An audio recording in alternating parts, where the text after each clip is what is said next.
So our run today sort of started along Bay, north, from the north end. So if you were to come down here, of course you'd park at Bayfront Park, but we headed to York Street and went up to the bridge and down the stairs and then to the Waterfront Trail and along from the Waterfront Trail to the Bayfront Park and then Pier 4 Park, and then from there past the Yacht Club and then Pier 7 and Pier 8. And anyway, it ended up being about 12 kilometers on the trail, so it was a nice run. So here, let me show you some fun stories along the way as well, especially my Christmas story. Happy New Year, everyone.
December 31st, 2022, and I want to do, before I say anything,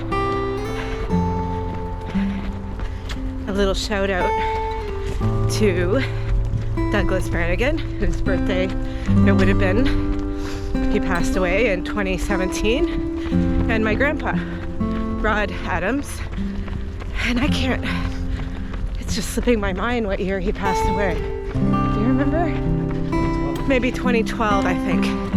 He passed from, I would say, a mixture between old age. He was in his 90s. He lived a very interesting life, fought in the war, died of heart failure, and my father and him shared the same birthday, December 31st. So 3 years ago, on this day, we were Panama City, Panama. It was a pretty fun trip, I'd say. We came home in January to discover the very first, what they called at the time, coronavirus. It was like one case in Canada, and it was, remember, wasn't it some doctor who flew in somewhere? What? Can't even remember. It was one case. Well, we know what's happened since then. So, lots of reflection. But today is very hot. I mean, not hot. I'm way overdressed. So is Brad for this run. We're on Bayfront, or Hamilton Bay, Burlington Bay. I'll do a little, you can see it behind me. It's very quiet. I think everybody thinks it's raining because the weather says it's raining, but it's not actually raining. So we thought we'd take our chances.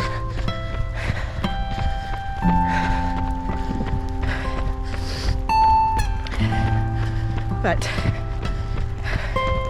anyway, I'll share my little Christmas story with anyone since it's the end of the year.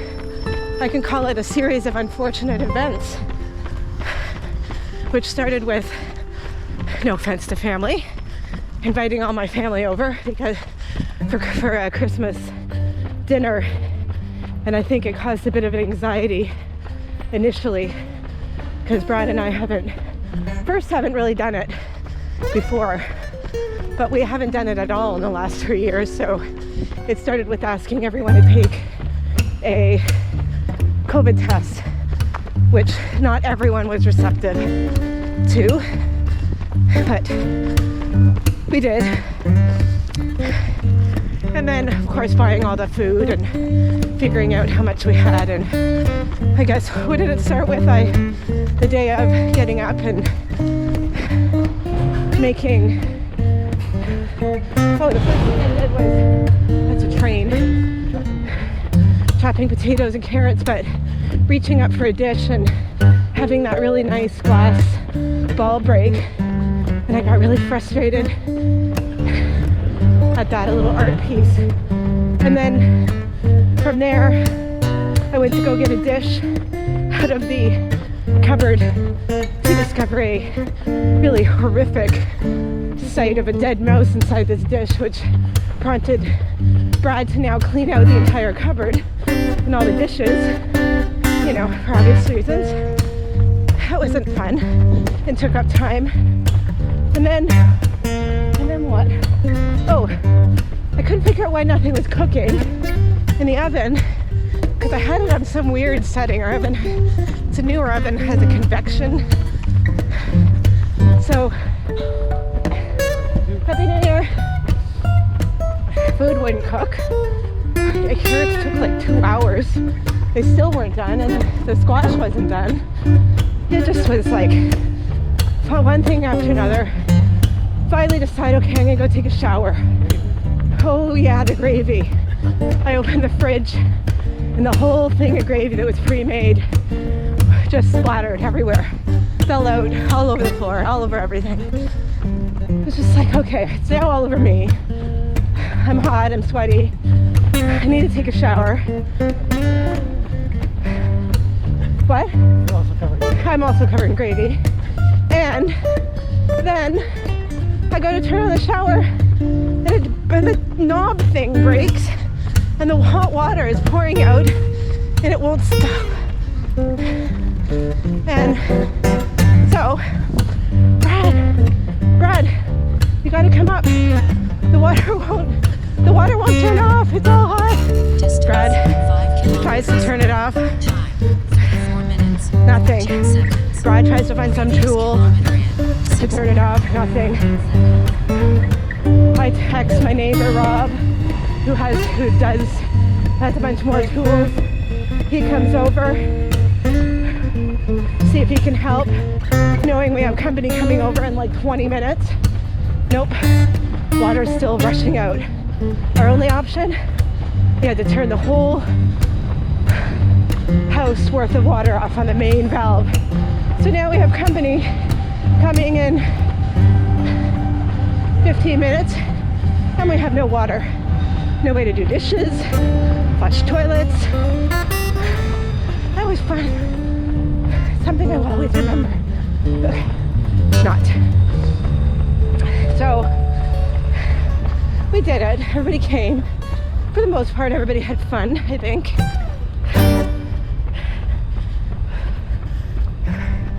And what else? The next day we get up. We have to fix this thing because we have to do all the dishes. We have to shower. So Brad runs over to the local hardware store and it should be open. It says open on the website, but it's not open because it's a family emergency. So Brad goes to Home Depot about, I don't know, 20 kilometers down the road. And gets there and the power's off. It was like one thing after another. Anyway, we get the tool we need to pull out the thing. What's it called? The Moen cartridge. And it says, and we use lots of YouTube. It says pull and prod and trying to get it out and it won't come out. Whatever you do, don't break it. Of course we break it. That was fun too. But we got it out and eventually got the new one in and eventually got the hot water back so it could turn off. We got the dishes done, took a shower, and then it's not over. I wake up the next morning, I think we went for a run, and I go to get in the shower. There's no hot water. What? How could there not be any hot water? Go to the hot water tank, and of course there's some alarm or light flashing that should not be flashing. And so it begins again. Call the hot water tank people who can't come till the next day. Anyway, we finally got our hot water back, but the next day after that, which was, I don't know, a couple of whenever, I woke up with the worst congestion, wicked sinus infection, sore ear, headache, fever. Today I'm feeling better, but what a week. That did not feel like a week off. That felt like harder than working a week, in my opinion. So luckily I have a week off now and I can decompress a bit. Although truth be told, I do have a lot of work to do for work, but it's not the same. And I'm feeling better. So that's my series of unfortunate event story. Really isn't a lot of people here, right?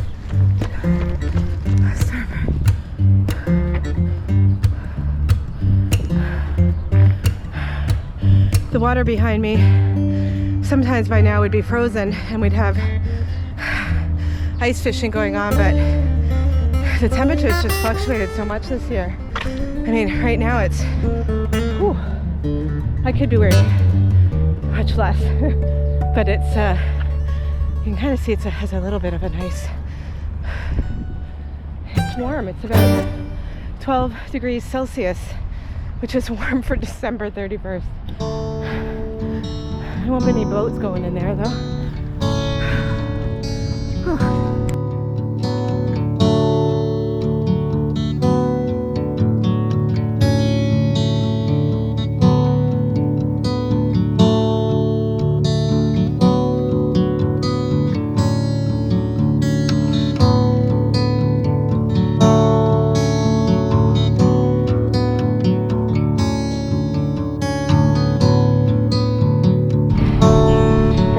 Braver than I am. I am scared to run on these, but I'll try.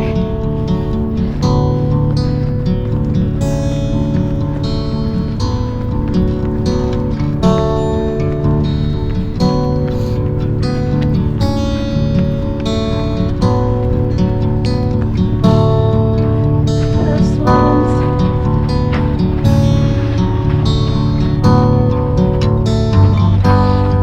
One thing I love about Hamilton is that you always find, I'm sure in other cities with ports like ours, but you always find winter liveaboards. And oh, here's the Kraken. He stays there all winter. There's a few other at the marina too. What a way to live out the winter.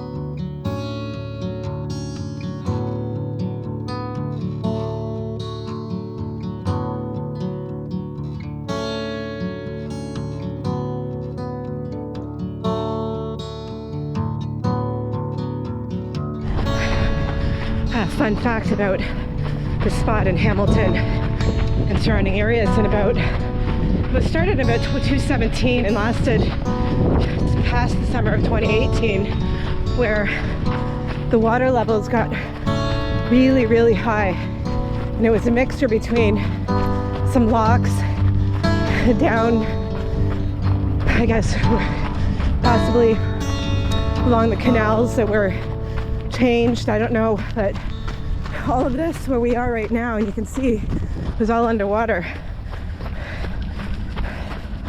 It's the highest I've ever seen it in my life. Oh, I love these.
There's Theodore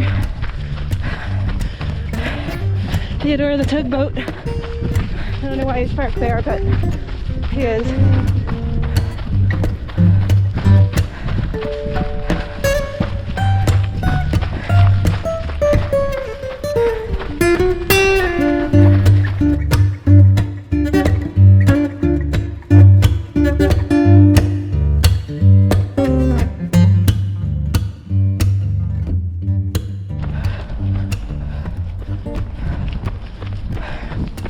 Here are the liveaboards.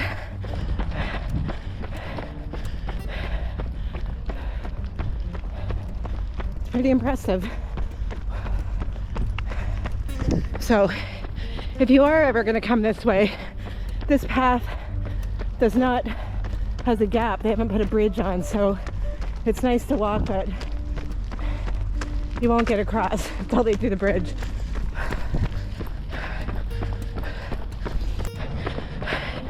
This is the best part I had to show and share, is that this trail finally opened, and we don't know exactly when, and I don't think it's officially open because they haven't had any grand opening.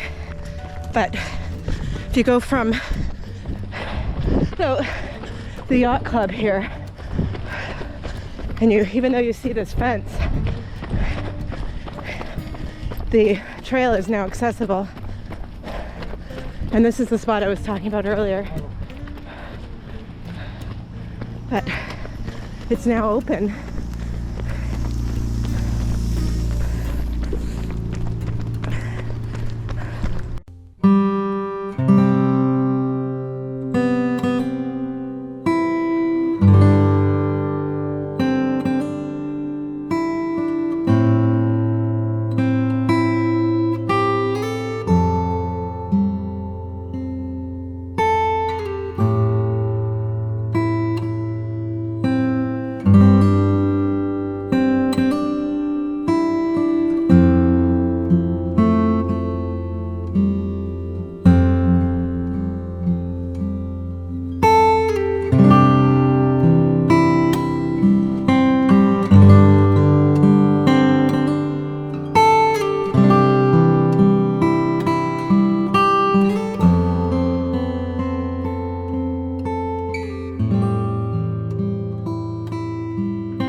Here we are at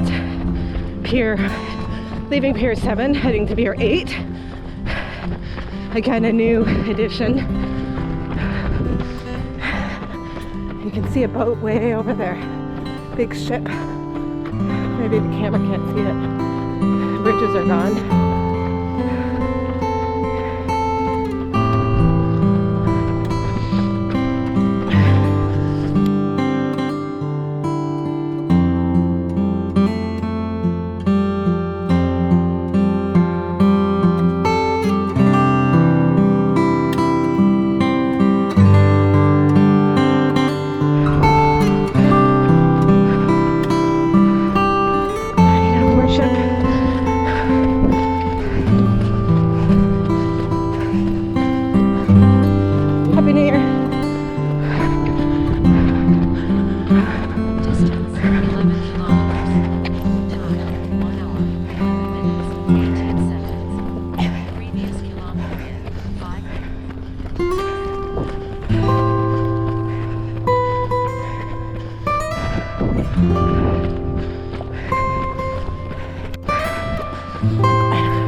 Last stretch. Heading up Guy Street, which turned into Bay.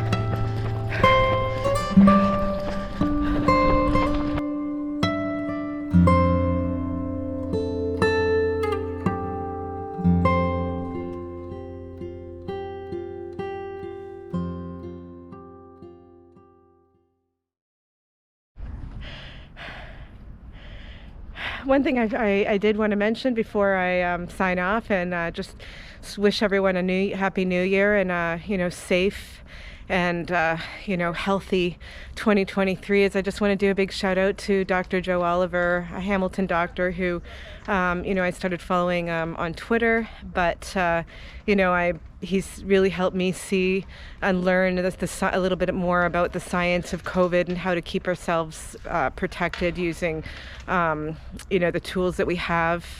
We obviously need to live our lives and balance being safe to also as I said, living and socializing and seeing our friends and family and work life and so on. But anyway, I shout out to Dr. Joe Oliver. Thank you for vaccinating me and my family today for our 5th booster, and giving us our flu shots as well. Even though you're a pediatrician, you let us come to your center, and your partner as well. Just huge thank you, and know I appreciate you and the work you've done in healthcare for all of us. So thank you very much. Happy New Year to all of you. Oh, I love these.